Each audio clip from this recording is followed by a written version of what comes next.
Hello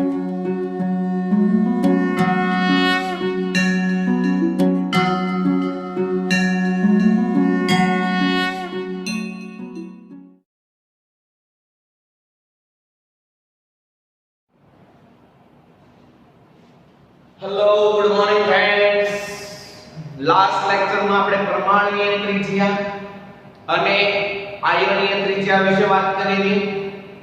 આજે આપણે super important topic ભણીએ છીએ આયનીકરણ એન્થાલ્પી. આયનીકરણ એન્થાલ્પી એને શોર્ટમાં દર્શાવાય આયોનાઇઝેશન એન્થાલ્પી IE અથવા એને દર્શાવાય delta IH. Okay, so what do you mean by ionization enthalpy? આયનીકરણ એન્થાલ્પી એટલે દોસ્તો થાય શું?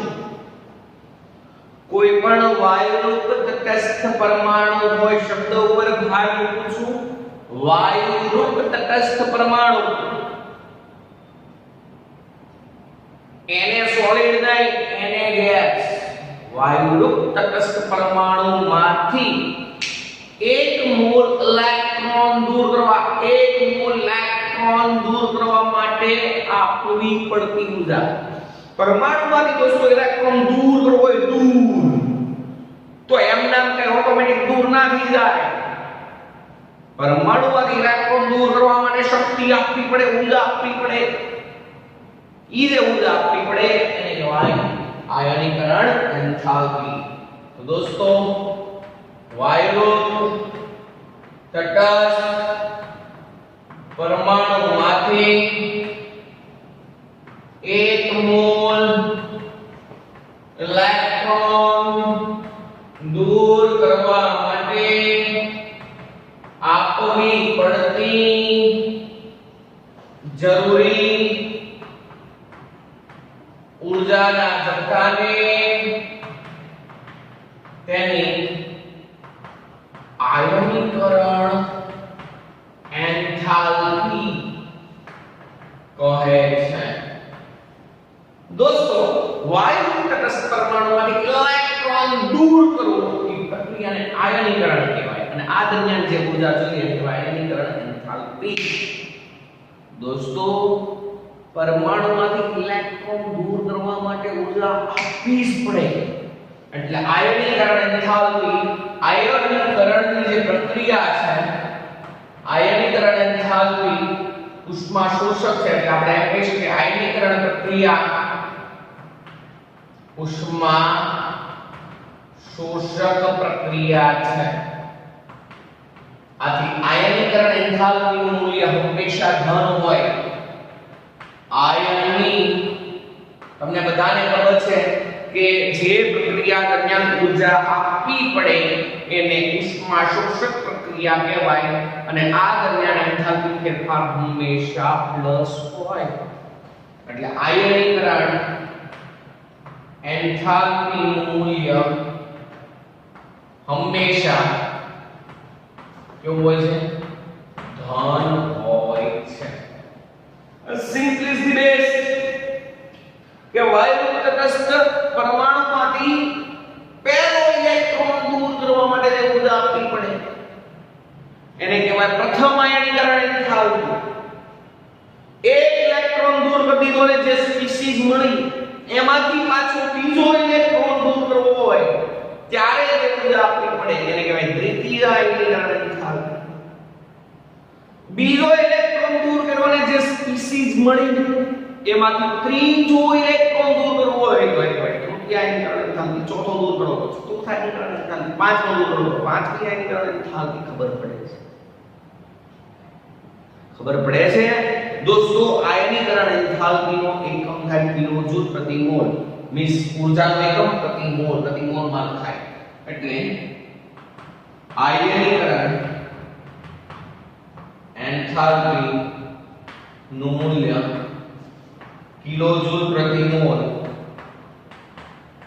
માં દર્શાવાય છે. કિલોજૂલ પ્રતિ મોલ અથવા કિલો કેલરી પ્રતિ મોલ અથવા ઇલેક્ટ્રોન વોટ આવી રીતે હોય.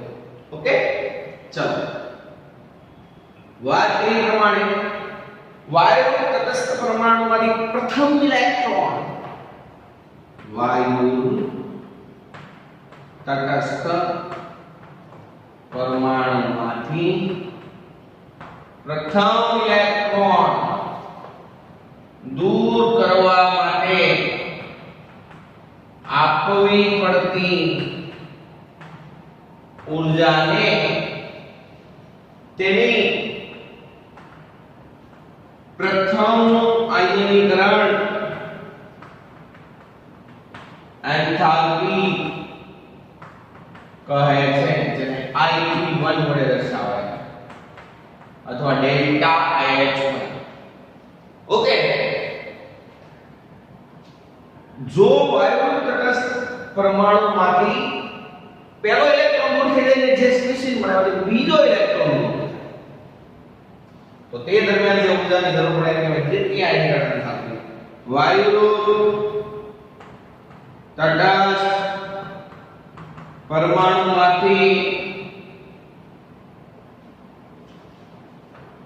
પ્રથમ ઇલેક્ટ્રોન દૂર થાય મળતી સ્પીસીઝ માંથી બીજો ઇલેક્ટ્રોન દૂર કરવામાં આવે તેને દ્વિતીય આયનીકરણ એન્થાલ્પી I2 કહે છે. બીજામાંથી ધારો કે એલ્યુમિનિયમમાંથી એક ઇલેક્ટ્રોન દૂર કરો, સમજી લો કે વાયુ તટસ્થ પરમાણુ લીધો, એલ્યુમિનિયમ ગેસ છે, બધું ગેસ છે, સોલિડ નથી. આમાંથી એક મોલ ઇલેક્ટ્રોન દૂર કરો મને એક પ્લસ ચાર્જ આવે, L plus gas plus electron. તો આ દરમિયાન જે કાંઈ પણ ઊર્જા આપવી પડી આ ઇલેક્ટ્રોન દૂર કરવા માટે એને કહેવાય IP1. સમજી લો કે Al બન્યો, વાયુ L+, એમાંથી હજી એક ઇલેક્ટ્રોન દૂર કરો, એમાંથી એક ઇલેક્ટ્રોન દૂર કરો તો હવે બનશે L+2. આ દરમિયાન જે ઊર્જા આપવી પડે એને કહેવાય દ્વિતીય આયનીકરણ એન્થાલ્પી. ધારો કે L+2 બન્યો, હજી આમાંથી ઇલેક્ટ્રોન દૂર કરવો છે તો શું બનશે? +1 ચાર્જ વધી જાય એટલે +3 બનશે.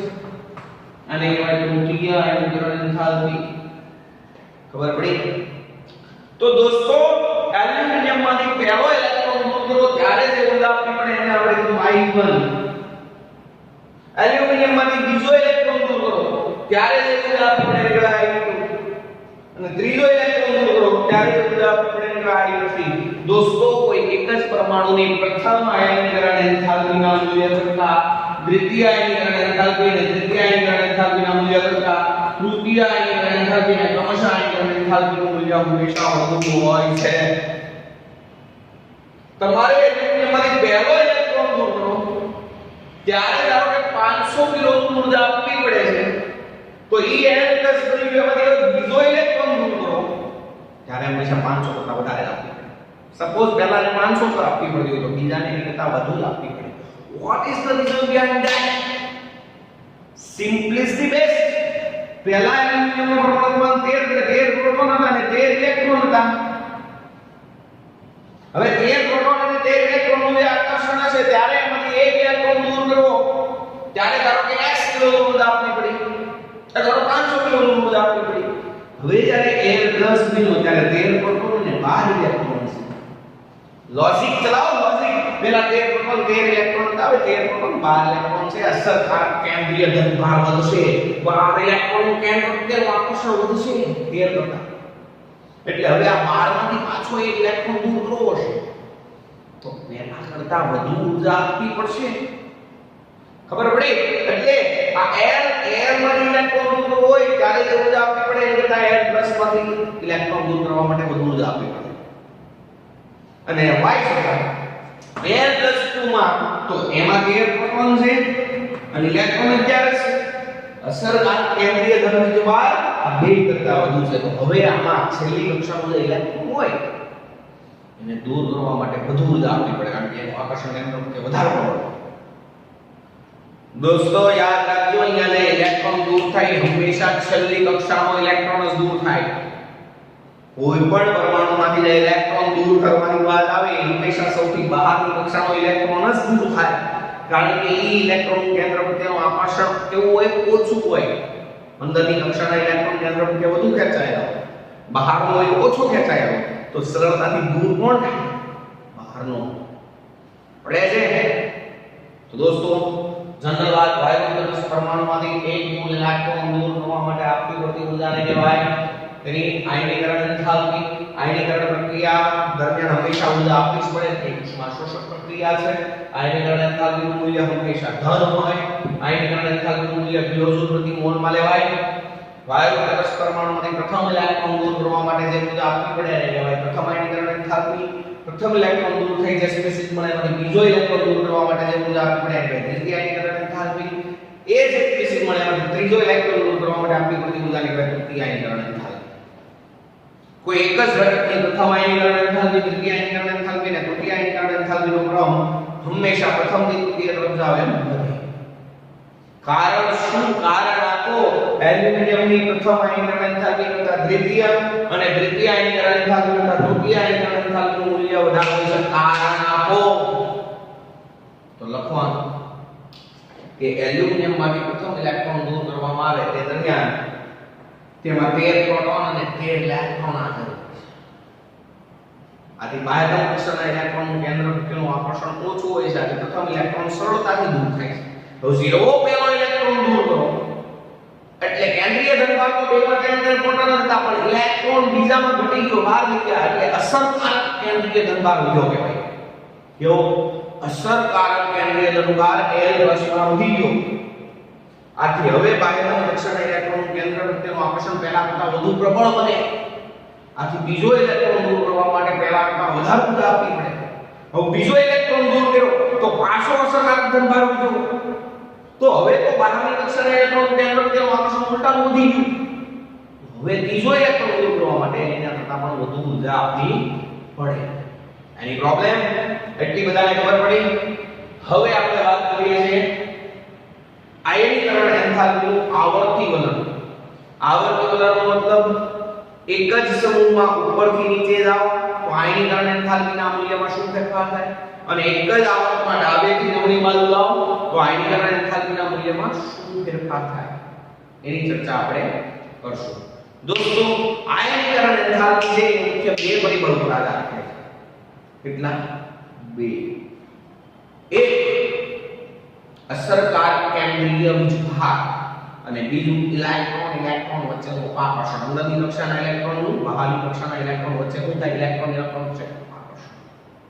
બરાબર છે? જોઈએ મેન વસ્તુ પહેલા લખી દઉં છું. આયનીકરણ એન્થાલ્પી છે ઈ કેટલા પરિબળો પર આધાર રાખે?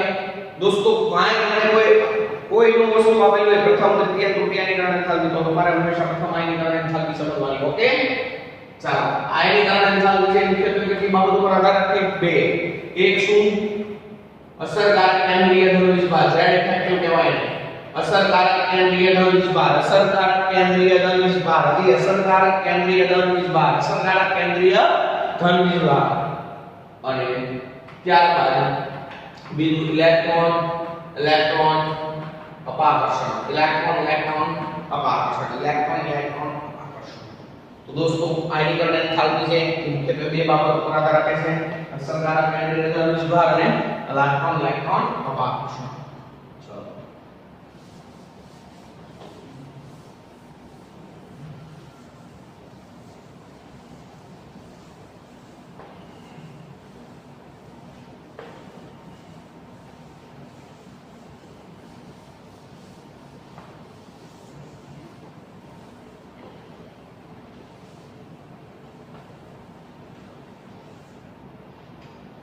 ચલો चलो दोस्तों नेक्स्ट હવે સમૂહમાં આયનીકરણ એન્થાલ્પીની વાત કરીએ. કાયનો આપેલ હોય એટલે તમારે પ્રથમ આયનીકરણ એન્થાલ્પી જ સમજવાની. ઓકે, સમૂહમાં આયનીકરણ એન્થાલ્પી એટલે કઈ આયનીકરણ એન્થાલ્પી સમજવાની? પ્રથમ. દોસ્તો એક જ સમૂહમાં ઉપરથી નીચે જઈ પરમાણુ ક્રમાંક વધે એટલે કે એક જ સમૂહમાં પરમાણુ ક્રમાંક વધે અથવા તો ઉપરથી નીચે તરફ જવામાં આવે. સમૂહ એક લઈ લો: લી, ના, કો, ર, સે. તમને બધાને ખબર છે લિથિયમ બીજા આવર્તમાં આવે એટલે અહીં છેલ્લી કક્ષા બીજી થાય. સોડિયમ ત્રીજા આવર્તમાં આવે એટલે છેલ્લી કક્ષા ત્રીજી થાય. પોટેશિયમ ચોથા આવર્તમાં આવે એટલે છેલ્લી કક્ષા ચોથી થાય. જોજો રૂબિડિયમ પાંચમા આવર્તમાં આવે છેલ્લી કક્ષા પાંચમી થાય. સીઝિયમ છઠ્ઠા આવર્તમાં આવે છેલ્લી કક્ષા છઠ્ઠી થાય. 2 3 4 5 તો કહેવાનો ઇન્ટેન્શન એવો છે કે લિથિયમમાં છેલ્લો ઇલેક્ટ્રોન બીજી કક્ષામાં હોય, સોડિયમમાં ત્રીજી કક્ષામાં હોય, પોટેશિયમમાં ચોથી કક્ષામાં હોય, રૂબિડિયમમાં પાંચમી કક્ષામાં હોય અને સીઝિયમમાં છઠ્ઠી કક્ષામાં હોય. દોસ્તો લિથિયમ નેચરલ દેખાય છે, કેન્દ્રથી આ ઇલેક્ટ્રોનનું અંતર ઓછું હોય, જેમ જેમ નીચે જાય કેન્દ્રથી બાહ્ય કક્ષાના ઇલેક્ટ્રોન વચ્ચેનું અંતર વધતું જાય. કેન્દ્રથી બાહ્ય કક્ષાના ઇલેક્ટ્રોનનું અંતર વધતું જાય તો એનું આકર્ષણ કેન્દ્ર પ્રત્યે ઓછું હોય એટલે સરળતાથી છટકી જાય. એટલે એને છટકાવવા માટે ઓછી ઉર્જા આપવી પડે. તો સિમ્પલિસ્ટિક બેઝ એક જ સમૂહમાં ઉપરથી નીચે જાવ એમ આયનીકરણ એન્થાલ્પીનું મૂલ્ય શું થાય? ઘટે. ખબર પડી? કેમ ઘટે ખબર પડી?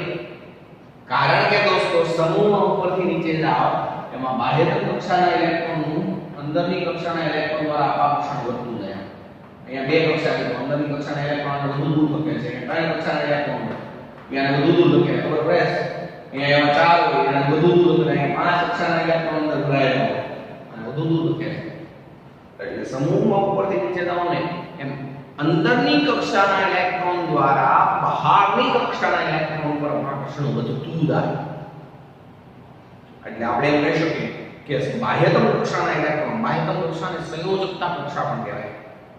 બાહ્યતમ કક્ષાના ઇલેક્ટ્રોનનું અંદરની કક્ષાના ઇલેક્ટ્રોન દ્વારા આવરણ બની જાય. અંદરની કક્ષાના ઇલેક્ટ્રોન છે એ બાહ્યતમ કક્ષાના ઇલેક્ટ્રોનને આવરિત કરે. આવરિત કરે એટલે ઢાલ બને એટલે અંદર આવવા ના દે. કારણ કે આ ઇલેક્ટ્રોન શું થાય તો આકર્ષણ દૂર કરે. એટલે એક જ સમૂહના તત્વોમાં ઉપરથી નીચે તરફ જતા એટલે કે પરમાણુય પ્રમાણ વધે તેમ આયનીકરણ એન્થાલ્પીના મૂલ્યોમાં શું થાય? ઘટાડો થાય છે. ઘટાડો થાય છે. કારણ શું? કારણ કે સમૂહમાં ઉપરથી નીચે તરફ જતા બાહ્યતમ કક્ષાના ઇલેક્ટ્રોનનું કેન્દ્રથી અંતર વધે છે. વળી અંદરની કક્ષા સંપૂર્ણ ઇલેક્ટ્રોનથી ભરાયેલી હોવાથી અંદરની કક્ષાના ઇલેક્ટ્રોન દ્વારા બહારની કક્ષાના ઇલેક્ટ્રોન પર અપાકર્ષણ લાગે છે અને એ વધે પણ છે. જેને સ્ક્રીનિંગ અસર અથવા આચ્છાદન અસર અથવા આવરણ પડની અસર કહે છે. તો દોસ્તો તમારે લોકોને એક શબ્દ ઉપર ભાર મૂકવાનો કે જ્યારે તમે એક જ સમૂહના તત્વોની આયનીકરણ એન્થાલ્પીનો કોન્સેપ્ટ લેતા હો ને ત્યારે તમારે સ્ક્રીનિંગ અસરને ધ્યાનમાં લેવાની. ત્યારે ઉપરથી નીચે જાઓ એમ સ્ક્રીનિંગ અસર વધે. સ્ક્રીનિંગ અસર એટલે શું થાય? તો કે અંદરની કક્ષાના ઇલેક્ટ્રોન દ્વારા બહારની કક્ષાના ઇલેક્ટ્રોન પર લાગતું આકર્ષણ. સ્ક્રીનિંગ અસર વધે. સ્ક્રીનિંગ અસર વધે એટલે અસરકારક કેન્દ્રીય ધ્રુવમાર્ગ ઘટો કહેવાય. ખબર પડે ને? અથવા તો આપણે એમ પણ કહી શકીએ સ્ક્રીનિંગ અસર વધે એટલે બહારનો ઇલેક્ટ્રોન છે કેન્દ્રથી વધુ દૂર થાય. પરિણામે બાહ્ય કક્ષાનો ઇલેક્ટ્રોન સરળતાથી દૂર કરી શકાય. આમ એક જ સમૂહમાં ઉપરથી નીચે તરફ જતા સ્ક્રીનિંગ અસરમાં વધારો થવાના કારણે બાહ્યતમ કક્ષાના ઇલેક્ટ્રોનનું કેન્દ્ર પ્રત્યેનું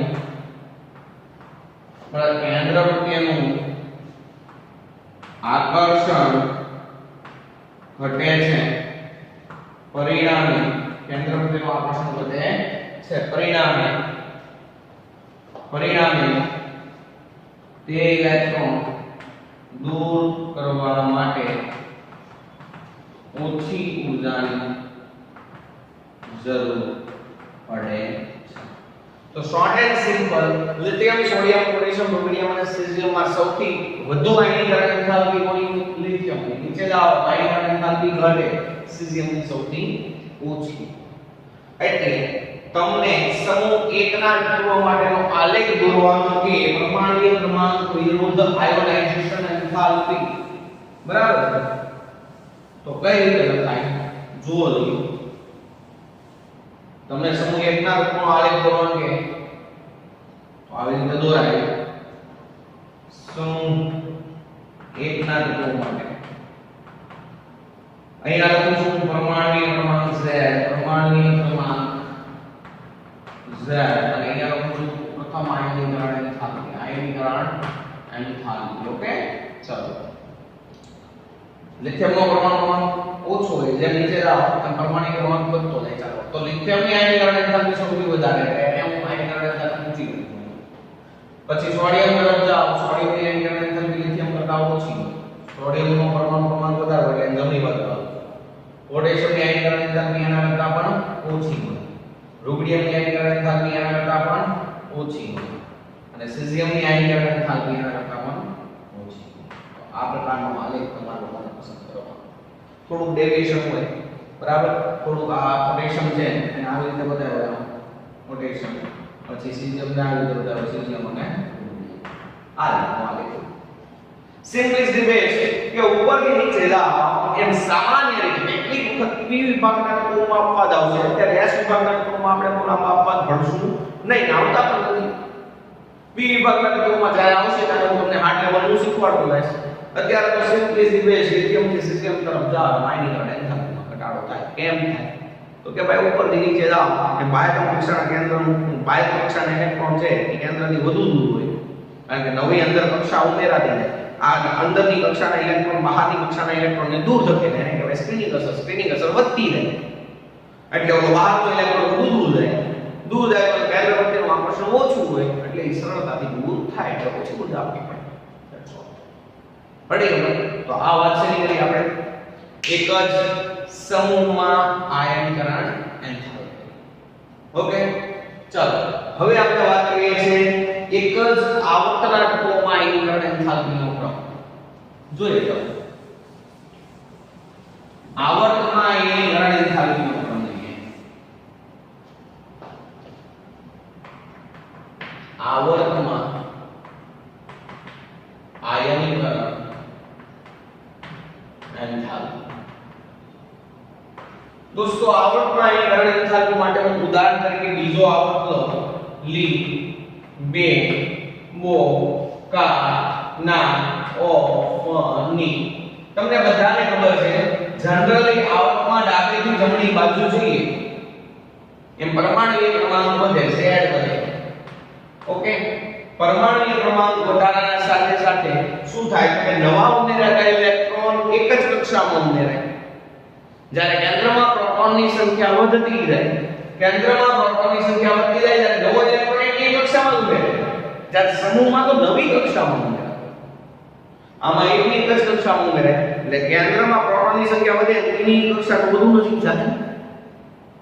એટલે અહીંયા સ્ક્રીનિંગ અસર નો વધે, સ્ક્રીનિંગ અસર કરતા વધારે નું હોય અસરકારક કેન્દ્રીય થયેલું Z થાય.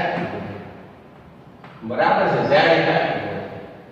જેના કારણે બાહ્યતમ કક્ષાના ઇલેક્ટ્રોન કેન્દ્ર પ્રત્યેનું આકર્ષણ વધે, અને કેન્દ્ર પ્રત્યેનું આકર્ષણ વધે ત્રિજ્યા ઘટે.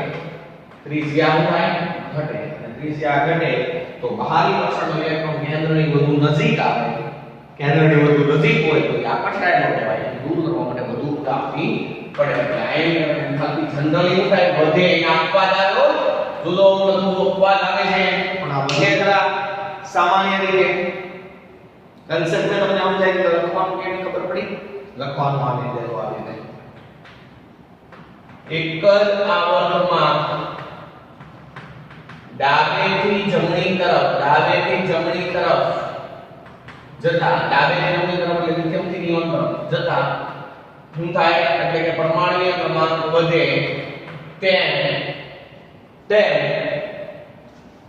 નવો ઉમેરાતો ઇલેક્ટ્રોન એક જ કક્ષામાં દાખલ થાય છે, જ્યારે કેન્દ્રમાં પ્રોટોનની સંખ્યા વધે છે. આથી અસરકારક કેન્દ્રીય ધન વીજભાર, અસરકારક કેન્દ્રીય ધન વીજભારમાં શું થાય છે, વધારો થાય છે. અસરકારક કેન્દ્રીય ધન વીજભાર વધે આથી શું છે, Z ફેક્ટરના વધારાના કારણે બાહ્યતમ કક્ષાનો ઇલેક્ટ્રોન કેન્દ્ર વચ્ચે વધુ આકર્ષાય છે. આથી તેને દૂર કરવા માટે વધુ ઊર્જા આપવી પડે. એટલે સામાન્ય રીતે, સામાન્ય રીતે એક જ આવર્તમાં ડાબેથી જમણી તરફ જતા પ્રથમ આયનીકરણ એન્થાલ્પી શું થાય વધે. પણ અપવાદ છે, લિથિયમ થી બેરિલિયમ તરફ જાવ એટલે પ્રથમ આયનીકરણ એન્થાલ્પી નો ક્રમ વધે, પ્રથમ આયનીકરણ એન્થાલ્પી વધે. બેરિલિયમ થી બોરોન ઘટે, બોરોન થી પાછો નાઇટ્રોજન વધે, નાઇટ્રોજન થી ઓક્સિજન ઘટે, ફરીથી વધે. એટલે અહીંયા તમારે લોકોને આવી રીતે યાદ નહીં રાખવાનું, અપવાદ યાદ રાખવાના.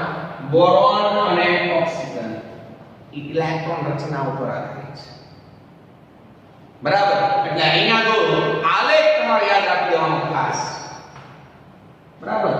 આલેખ થી તમારે કન્સેપ્ટ યાદ રાખવાનો. પ્રથમ આયનીકરણ એન્થાલ્પીની વાત થાય છે, આવર્ત 2 ની વાત થાય છે, પરમાણુ ક્રમાંક Z, ઓછામાં ઓછો પરમાણુ ક્રમાંક કોનો, લિથિયમ. એની આયનીકરણ એન્થાલ્પી ઓછામાં ઓછી, ડાબેથી જમણી બાજુ વધુ ઘટે, આયનીકરણ એન્થાલ્પી વધે તો ઓછામાં ઓછી આયનીકરણ એન્થાલ્પી કોની, લિથિયમ.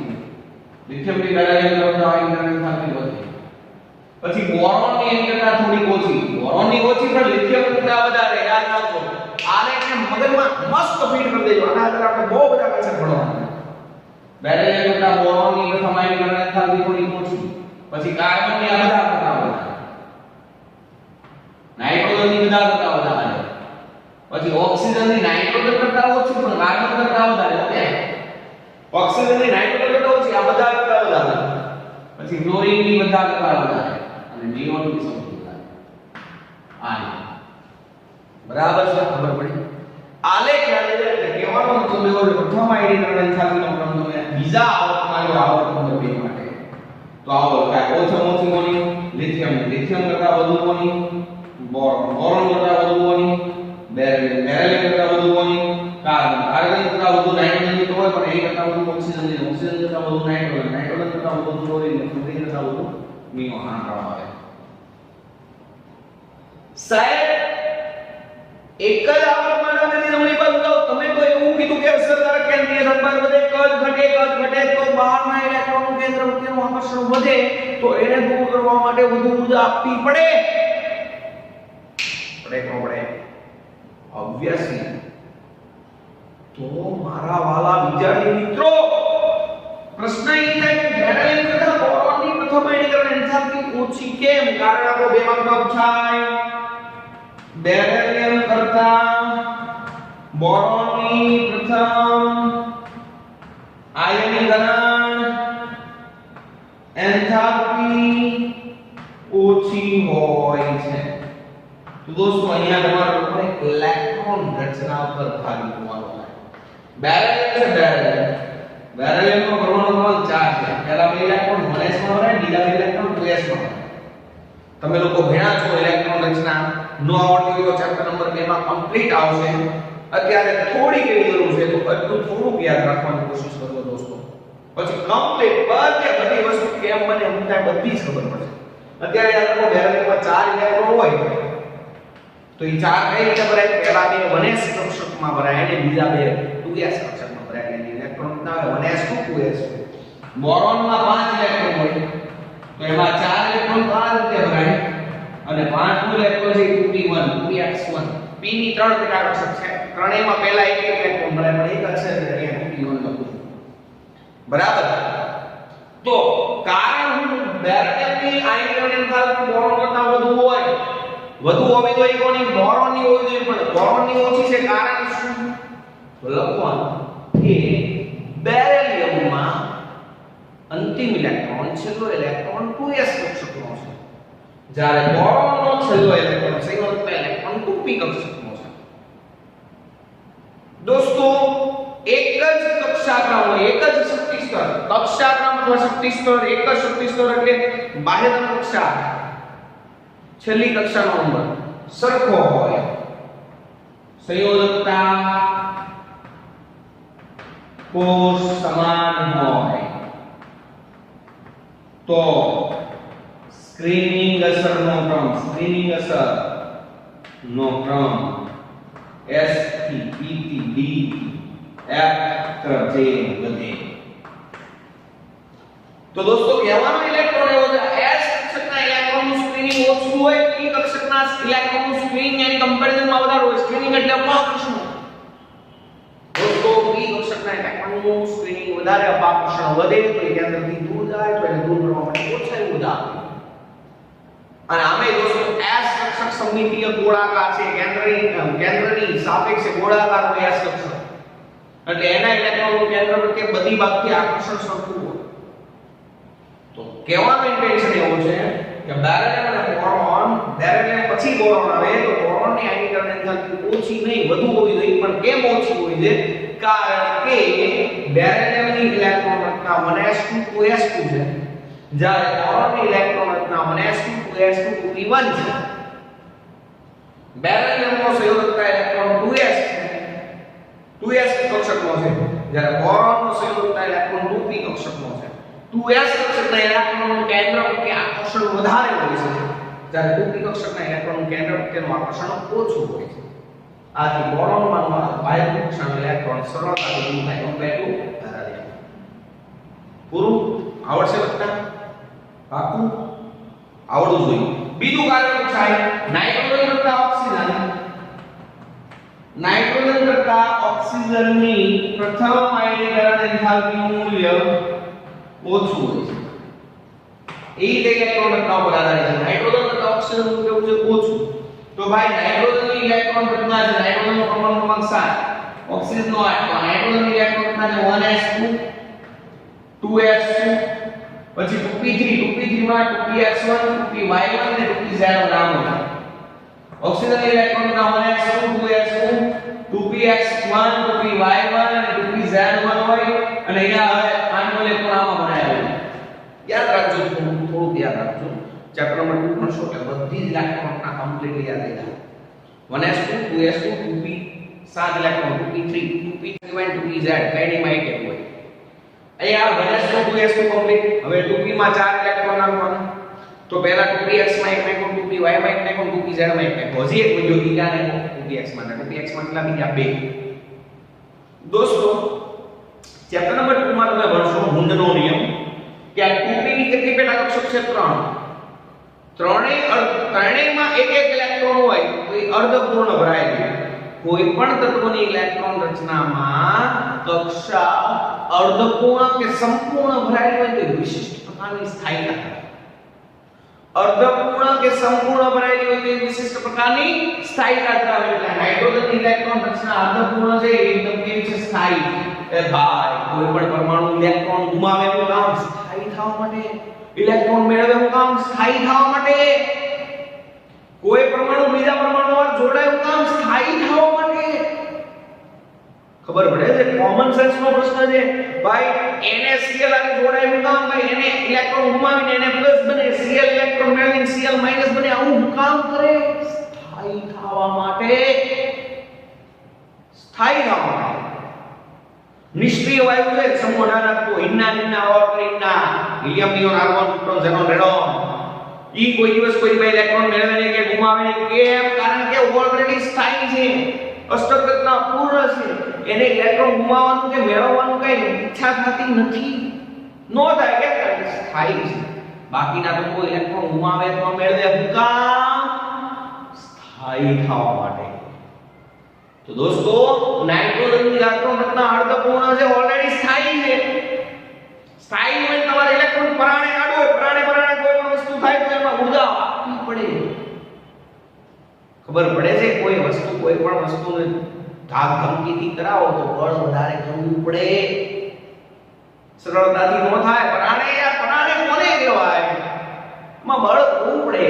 તો નાઇટ્રોજનની ઇલેક્ટ્રોન રચના સ્થાયી છે, તો આમાંથી ઇલેક્ટ્રોન દૂર કરવો હોય તો મારે વધુ ઊર્જા આપવી પડશે. જ્યારે ઓક્સિજનમાં છે ને એના કોપીમાં 2 ઇલેક્ટ્રોન છે, 2px માં. ઈ p કક્ષકના ઇલેક્ટ્રોનનું અપાકર્ષણ વધે. એટલે ઈ તો દૂર જો પેલો. અને વળી એમાંથી એક ઉડાડ દો તો ઈ સ્થાયી થાય. એટલે સ્થાયી થવા માટે તો બધા જે કરવું પડે ખબર પડે. એટલે ઓક્સિજન છે ને કમ્પેર ટુ નાઇટ્રોજન સરળતાથી એક ઇલેક્ટ્રોન ગુમાવી દે અને અર્ધપૂર્ણ રચના પ્રાપ્ત કરી સ્થાયી બને. એટલે કહેવાનું ઇન્ટેન્શન એવું છે ઓક્સિજનની પ્રથમ આયનીકરણ એન્થાલ્પી નાઇટ્રોજન કરતા ઓછી છે. ખબર પડી? કારણ શું લખવાનું? તો કારણ આવું લખવાનું. નાઇટ્રોજનની ઇલેક્ટ્રોન રચના આ છે, ઓક્સિજનની ઇલેક્ટ્રોન રચના આ છે. નાઇટ્રોજન પરમાણુમાં હુન્ડના નિયમ અનુસાર p કક્ષક અર્ધપૂર્ણ ભરાયેલો હોવાથી તે વિશિષ્ટ પ્રકારની સ્થાયીતા ધરાવે છે. આથી તેમાંથી પાયરો કક્ષકનો ઇલેક્ટ્રોન સરળતાથી દૂર થતો નથી. જ્યારે ઓક્સિજનની 2px કક્ષકમાં 2 ઇલેક્ટ્રોન હોવાથી ઇલેક્ટ્રોનનું આકર્ષણ વધે છે. વળી તે સરળતાથી એક ઇલેક્ટ્રોન ગુમાવીને નાઇટ્રોજન જેવી અર્ધપૂર્ણ સ્થાયી રચના પ્રાપ્ત કરે છે. આથી તે સરળતાથી ઇલેક્ટ્રોન ગુમાવે. સરળતાથી ગુમાવે તો આયનીકરણમાંથી ઓછી પડે. તો સિમ્પલ કન્સેપ્ટ. સમૂહમાં ઉપરથી નીચે જાવ, કોઈ અપવાદ નથી. અત્યારે આયનીકરણ એન્થાલ્પી ઘટે. આવર્તમાં ડાબી બાજુ જમણી બાજુ જાવ, આયનીકરણ એન્થાલ્પી વધે. પણ અપવાદમાં જે સ્થાયી ઘટના હોય ને સ્થાયી એની આયનીકરણ એન્થાલ્પી વધારે. નિયોનની સૌથી વધારે કેમ? એટલે નિયોન છે એ નિષ્ક્રિય છે, એને કાંઈ ઈચ્છા નથી ભાઈ ઇલેક્ટ્રોન ગુમાવે ને મેળવે ને. ગુમાવવા માટે એમાં ખૂબ જ વધારે ઊર્જા આપવી પડે. નિયોનની આયનીકરણ એન્થાલ્પી સૌથી વધારે છે. અપવાદ યાદ રાખજો. આલેખ ગોઠવી આપવાનો મસ્ત ટકાટક. એના ઉપરથી આપણે બહુ બધું શીખવાનું.